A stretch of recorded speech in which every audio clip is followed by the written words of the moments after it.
Cosmin Văru. Da, să rămână, eu sunt. Da. Lumea te cunoaște cu Cuibul de la Mare. Ai făcut o pensiune foarte frumoasă și ca arhitect te felicit că te-ai dus și în zona asta de upcycling și așa mai departe.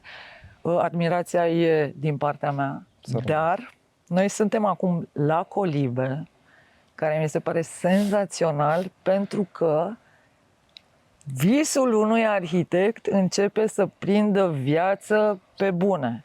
Să rămână. Cum ți-a venit ideea acestui proiect? Noi suntem acum pe șantierul tău, Da, după 3 ani. corect. Și cum ți-a venit ideea? Spune-mi, cum ți-a venit ideea? Hai să ne plimbăm și cu ocazia asta să și descoperim locul ăsta. Explic în linii mari, în 2016, după ce am terminat Cuibul, cred că a fost perioada în care noi, 2016-17, când de altfel ne-am și auzit pentru interviu, sincer am visat locul, am visat că trebuie să fac asta. Nu mă întreba de ce, dar experiențele de viață m-au dus și m-au educat în direcția în care trebuie să mai și aplic lucruri pe care nu trebuie neapărat să le înțeleg, ci doar să le simt. Așa a apărut Cuibul, așa au apărut Colibele. Mi-am dorit să fac să zicem așa, un sat de vacanță cu niște direcții foarte clar determinate, de la care nu am făcut rabat. Asta înseamnă partea de recycling, upcycling, partea de ecologie aplicată. Da? Adică de reciclare, nu? De reciclare, da. Dar, bineînțeles, totodată să avem și o direcție verde. Asta e motivul pentru care noi ne producem energia verde, avem puțurile noastre, am făcut foraje, avem 2 foraje la 100 de metri făcute în ideea în care am vrut să avem o independență atât energetică cât și la nivel de apă, că e prima resursă. Da? Overall, ce încercăm sau care a fost viziunea, într-o zonă total deșertificată, cum este zona Dobrogei, da? Încercăm să facem un loc verde, cu cât mai mult verde, cu cât alții construiesc betoane, noi să plantăm mai mult. Cred personal că asta este o formă a succesului pe viitor și este și o formă în care ne întoarcem un pic către partea umană, în care există o nevoie reală în zona litoralului de mai mult verde, mai multă umbră, mai multă răcoare. Tu ai visat locul acesta. Da. Să înțeleg că orice arhitect are așa o nebunie, adică o consideră asta acest sat până la urmă. Eu ziceam de lucrare, că nici nu pot să îi spun că e doar un proiect, adică sunt mai multe proiecte pe 2,5 hectare, nu? Corect. Și aici văd, nu știu, așa un amalgam de lucruri. Uite, hai să mergem în partea asta, că aici văd, de exemplu, niște coloane, văd tâmplărie veche, văd cărămidă, adică ai avut un vis ca arhitect, nu neapărat de o construcție nouă, de ceva ce să-ți poarte semnătura, cât mai mult de o idee de comunitate. De ce? Logica a fost în care eu mi-am dorit ca locul ăsta să-l dezvolt cu oameni, pentru oameni. Am avut o evoluție, zicem noi, bună în ultimii... Cum adică cu oameni? Că pentru oameni mi-e clar. Pentru oameni ți-e clar. Cu oameni. Logica mea a fost așa, nu am vrut angajați. Plecând de la premiza asta am zis care îmi sunt prietenii, am avut o listă, care sunt oamenii mai departe care merită de a merge mai departe alături de mine pe proiect. Ne-am strâns la o masă, am întrebat pe fiecare ce îi place. Unul i-a plăcut barul, unul i-a plăcut patiseria, așa au apărut. Ok, deci tu te-ai gândit efectiv la un sat, la o localitate. Da. E mult spus o localitate, un cătun, să zicem așa. Bine, nu știu, da, localitatea ai dreptate, sună prea pretențios, dar eu așa mă simt ca într-o localitate și ți-ai dorit cumva să atragi alături de tine oameni care vor să facă alte mici business-uri, ca și cum ar fi un sat și fiecare are... Da, pe fiecare dintre ei în ghilimele, să-i francizăm, ca să vorbim în termeni economici, să-i francizăm, să învățăm cum să se îmbrace, cum să se comporte cu clientul, ce servicii oferim, să le oferim la... O experiență. Tu, de fapt, ai vrut să oferi oamenilor care vin aici o experiență. Da. Și astea de unde le-ai dus? Asta este din zona Transilvania, este un task, un zdrobitor de struguri de la 1925. Așa cum îți ziceam, Adela, avem două direcții foarte clare pe proiect. Acea direcție verde în care eu cred personal și mai avem așa direcția de conservare patrimonială. O să găsești foarte multe obiecte de recuzit, așa, care vor îmbogăți cătunul nostru. Obiecte pe care noi le achiziționăm de ani de zile, le restaurăm, le reintegrăm aici și le punem la dispoziție oamenilor să înțeleagă ceea ce se întâmpla odinioară. Scule, joagăr, avem toate cele... Și uite, ziceai de partea asta de comunitate, de oameni care să vină să aibă mici business-uri. Dar uite, eu, de exemplu, dacă am un business, să zicem, și eu sunt din Bucovina, dar mi-aș dori, nu știu, fac pește afumat, deși suntem aproape de mare. Dar mi-aș dori cumva să fiu prezentă și în zona asta de litoral, dar undeva unde se potrivește cu valorile mele. Ar putea să te abordeze oamenii? Cu drag, avem centre de profit, cum le numim noi în cadrul proiectului. Aceste nuclee, avem câteva nuclee care sunt disponibile. Suntem deschiși întotdeauna la oameni care își doresc să se afilieze și să meargă mai departe pe drumul nostru, pentru că știm că orice ajutor este un ajutor în plus și ne ajută pe noi în a implementa mai departe visul. Cauți oameni care să aibă anumite valori sau o anumită viziune? Este absolut evident, plecând de la premiza că cine se aseamănă se adună, este absolut evident că trebuie să purtăm niște valori similare. Dacă nu le avem, nu avem cum să funcționăm, iar experiența de ani de zile în ceea ce înseamnă Colibe mi-a demonstrat-o că oamenii care nu au valori similare nu au cum să meargă împreună pe același drum. Da? Dacă te întrebi unde am ajuns aici, suntem în zona de cazare. Experiment? Da, e de experiment. Noi avem în cadrul cătunului 3 forme de cazare. Avem la Mela Evoluția, se văd bordeele, avem 6 ridicate la nivel de structură, unul este un pic mai avansat. Când vorbim de la Mela Evoluția, vorbim de altfel de 7 bordeie cu 7 sisteme constructive arhaice din România, cele mai vechi, începând de la primul. Acesta este din saci de argilă, urmează din hemcrete, din cărămidă arsă. Cânepă, nu hemcrete. Cânepă beton. Și cu cine ai făcut lucrurile astea? Partea de structuri de lemn, avem ceva prieteni la Bucovina, pentru că nevoia ne-a împins de a ne dezvolta și a căuta oameni tot la fel care împărțim valori similare. E clar că avem o echipă de la Bucovina care toată partea de structuri de lemn la roșu, din bile de lemn, ni le execută ei și sunt foarte profili. De ce ai simțit nevoia ca arhitect să te duci în zona asta de, nu știu, de tradiție, de a redescoperi niște tehnici eco sau de ce? Tot ce se întâmplă la momentul de față, acest curent de capitalizare ne scoate ca și subiecte, începând de la produse de arhitectură până la produse ca oameni, pe bandă rulantă. Da? Pentru a înțelege mai bine în vremurile în care trăiau alții, plus că este clar o dezvoltare personală pentru fiecare arhitect sau om care sapă mai departe hobby-urile lui și se dezvoltă el ca și individ. Plecând de la premiza asta, trebuie să-ți recunosc că eu ca și arhitect nu am învățat nimic din ceea ce fac acum aici. Ok, am învățat abecedarul, dar mai departe, de exemplu, drănițirea, da? Am fost la cursuri de executat draniță, zidării de piatră fără adezivi, da? Mers la cioplit de piatră. Am făcut lucrurile astea ca să știu pentru mine și atunci când vine un om care ne execută vreo lucrare să pot să verific, iar 2, ceea ce știi poți să transmiți mai departe. Este foarte important pentru mine lucrul ăsta. Mie îmi plac inclusiv băncile astea, nu știu, lemnul ăsta, de unde l-ai găsit? De ani de zile, în ghilimele ce alții aruncă, noi încercăm să păstrăm și să-l revalorificăm. Da? Consider că oamenii care vor veni la Colibe nu vor căuta lux și opulență, vor căuta mai degrabă o experiență mai aproape de natură, vor aprecia mai degrabă o băncuță de genul ăsta care este foarte minimalistă, să zicem așa, și o umbră la un copac, păsăre care cântă în jurul nostru și nimic mai mult.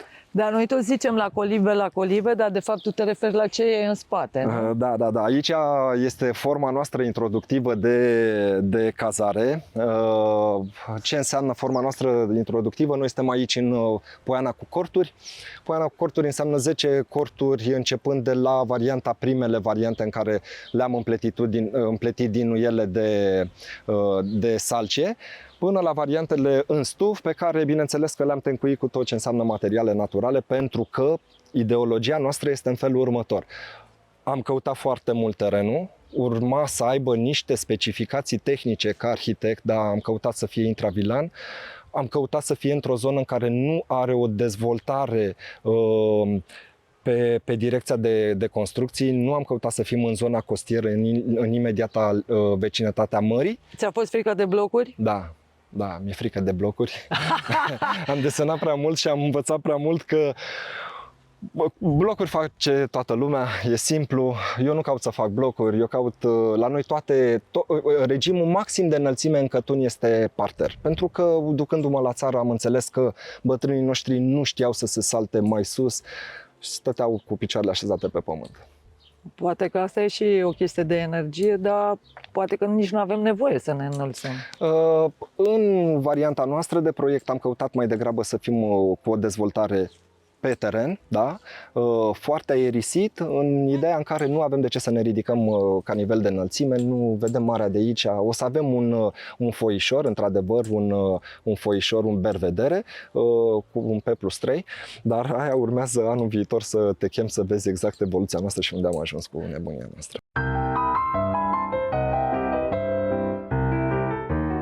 Fiecăreia dintre colibe ai făcut un fel de curticică. Mi se pare absolut normal ca oamenii care vin la noi în vizită, chiar și dacă sunt la varianta noastră de corturi, da, adică varianta noastră entry level ca și formă de cazare, să aibă curticica lui, terasuca lui, șezlongul lui. Urmează să-i punem și umbrela, o avem pe aici prin curte, încă nu am reușit pentru că încă lucrăm la Poiana cu corturi. Da, e un proiect incredibil, adică dacă cineva vede reportajul acesta și ar fi curios să vină să vadă, poate să viziteze locul, dacă e de plătit o intrare, cum se plătește? Da, trebuie să-ți spun un lucru. Într-un proiect de genul ăsta, provocarea majoră la momentul de față, în afară de partea financiară, bineînțeles că sunt și oamenii. Asta e provocare pentru, cred că, toate business-urile la momentul de față. Trăind ceva sincope în toată evoluția proiectului, am înțeles necesitatea de a da drumul de anul viitor pentru un public de tranzit de a ne vizita. Și bineînțeles că vrem să fie taxabilă această vizită în ideea de a fi, să zicem așa, un suport nescris pentru noi a ne continua evoluția pe proiect. Da, probabil, nu știu, o să fie 10-15 lei de adult, copiii nu o să plătească intrare. Asta în ideea în care știm că acei 2-3 euro pe care vom strânge de la oameni să te ajute să finalizezi proiectul. Să mergem mai departe. Anul viitor, da. Cam câte locuri de cazare estimezi că o să Anul viitor probabil o să avem partea de camping finalizată, partea de camping închită undeva la vreo 30 de corturi proprii. Vom avea, Poiana cu corturi va fi la gata și vom avea 10 corturi vegetale. Multă lume ne întreabă dacă noi suntem glamping. Noi nu suntem glamping, noi suntem un sat în maniera în care o văd eu. Trebuie să vă mărturisesc, adică să-ți mărturisesc, Adela, că... Ai zis așa pentru că e și Bogdan. E și Bogdan, să rămână Bogdan. Da, de asta am vorbit la plural. Trebuie să mărturisesc că maniera în care am văzut eu aceste corturi este una plecată de la ceea ce înseamnă civilizația Cucuteni. Urmează, îmi pare rău că ne-am văzut acum și că poate dacă veneai săptămâna viitoare vedeai unele dintre corturi deja pictate. Soția mea urmează să aibă cu ceva studenți de la Facultatea de Artă o sesiune, să zicem așa, de branduire a fiecărui cort vegetal. Cu pictură, da? Pe o cromatică smart alea, să zicem noi, cu tot ceea ce înseamnă, cu niște, fiecare cort în sine, dacă vom desluși mesajul pe care îl avem, o să-l avem pictat pe fiecare cort o să transmită o poveste. O identitate, da. În primul rând, experiențele noastre de viață, pentru că atunci când o să vezi un însemn de la Cucuteni cu o sinusoidă, o să-ți dai seama că asta a însemnat urcușuri și coborâșuri în viața fiecăruia. Cine nu le are? Le are toată lumea. Le are toată lumea. Important este ca din experiențele pe care le avem să arătăm oamenilor să înțeleagă, să nu facă oamenii aceleași greșeli pe care le-am făcut și noi. Oameni buni, dacă aveți un vis, să fiți ferm convinși că dacă visul vostru depinde 100% de voi, dar 100% de voi, dar abia atunci apucați-vă și faceți ceva. Dacă mergeți pe ideologii greșite și vă gândiți că o să existe prieteni foarte buni, care o să vină și o să muncească cu tine, oameni buni, sunt doar niște povești. Trebuie să vă spun realitatea pe care eu o trăiesc. Da? Oamenii asumați vor veni, vor crede și își vor avea un vis alături de tine. Oamenii care nu au același vis, nu este absolut niciun fel de problemă. Este foarte simplu eu să te anunț de la azi nu sunt aici, iar tu știi să-ți faci programul. Da? Dacă eu îți spun de la vino și eu nu livrez ceea ce avem o convenit de ambele părți, este o poveste care deja ne îndepărtează de conceptul nostru, de asta eu prea puțin mai cred în terminologia asta comunitară. Comunitară înseamnă eu îți ofer, tu mi-oferi, fără să punem în balanță. Când eu doar îți ofer că suntem în comunitate, s-ar putea la un moment dat, eu, din frustrare acumulată, să ajung în povestea în care îți spun, îmi pare rău, Adela, eu nu mai vreau să-ți ofer ție, cum nici tu nu mi ofereai mie. Am înțeles. Da. Și atunci... Oricum e un proiect absolut fabulos, adică anvergura este foarte mare. De departe, când ajungi aici, vezi o oază de verdeață în mijlocul unui câmp. Da, într-o zonă deșertificată, asta am vrut. Mult verde și umbră. Și am văzut că ați plantat foarte multe lucruri. Oamenii pe care i-ai găsit cu greu, i-ai găsit din zonă? Începând de la momentul zero, majoritatea acțiunilor de plantare le-am făcut cu comunitatea pe care noi am avut-o, unde au fost printre primele acțiuni de dezvoltare a acestui proiect. Adică timp de 3 ani. Da, timp de 3 ani. Efectiv, suntem de 3 ani pe câmpul de luptă și de 5 ani pe proiect. Pentru că trebuie să-ți mărturisesc că din momentul zero de când am visat proiectul ăsta a durat în jur la un an și jumătate. Am făcut ceva studii de fezabilitate, inclusiv pe centrele de profit pe care le listăm. Am vrut să mă asigur că fac corect ceea ce fac și că am o abordare corectă, urmând o etapizare pe următorii 5 ani. După un an și jumătate de a scrie, am plecat pe ideologia de hai să găsim și terenul, că sunt pregătit și a trebuit și am căutat un an de zile, pentru că urma să respecte niște specificații tehnice, vreau să fie intravilan, vreau să nu avem vecini, sunt niște experiențe de viață pe care am vrut și vreau să le transmit invitațiilor noștri. Adică ai vrut liniște, ai vrut să fie liniște, să oferi liniște. Liniște, păsări, umbră, cred că asta va fi marele lux în anii următori. Și tu ca arhitect consideri proiectul ăsta proiectul tău așa definitoriu? Da, cam toate colțișoarele astea pe care le vedeți și pe care o să le atingeți sunt mângâiate de mâinile mele. La mine, mulțumesc soției că am un suport acasă care mi înțelege nebunia, da? O nebunie frumoasă, zic eu, în ideea în care trebuie să-ți mărturisesc că din mai până în septembrie sunt aici. Sunt alături de al doilea al meu copil, respectiv Coliber, al treilea, că al doilea este cuibul, pe primul plan este Rareș. Eu te felicit încă o dată și mi se pare incredibil ce ai făcut aici. Încercăm. Da, unde te pot contacta oamenii? www la Colibe, acolo sunt toate datele de contact, pe toate platformele de socializare la Colibe. Trebuie să vă mărturisesc că eu fac și partea de marketing și de copywriting cu mine, veți lua legătura în mod direct. Încerc să acopăr cât mai multe planuri pentru a le ține cât mai bine sub control, plus că deficitul de oameni își spune încă o dată cuvântul. În toată direcția de reconversie a acestui fost IASE, bineînțeles că am păstrat ceea ce înseamnă unitățile de cazare sunt exclusiv ecologice, cu materiale naturale, inclusiv acum te încuiam cu materiale naturale. și părțile așa zis tehnice, adică șura nevoilor, adică toaletele, băile, recepția, da? Sunt foste... Asta e recepția. Asta este recepția, sunt foste imobile pe care noi le-am moștenit odată cu achiziția și la care bineînțeles că trebuie să avem amprenta noastră personală, că altfel nu am fi noi, nu suntem la colibe. Începând de la olane, 11.000 de olane montate, recuperate în primul rând, pentru că în tot ceea ce înseamnă olane există două etape în olane. Există olanele lucrate manual, da, efectiv cu mâinile. O a doua evoluție a olanelor, alea sunt făcute la presă, alea sunt de pe vremea lui Ceaușescu. Oricum și alea sunt destul de vechi, astea sunt mai Și vechi. mai vechi. Și mai vechi, da. Da.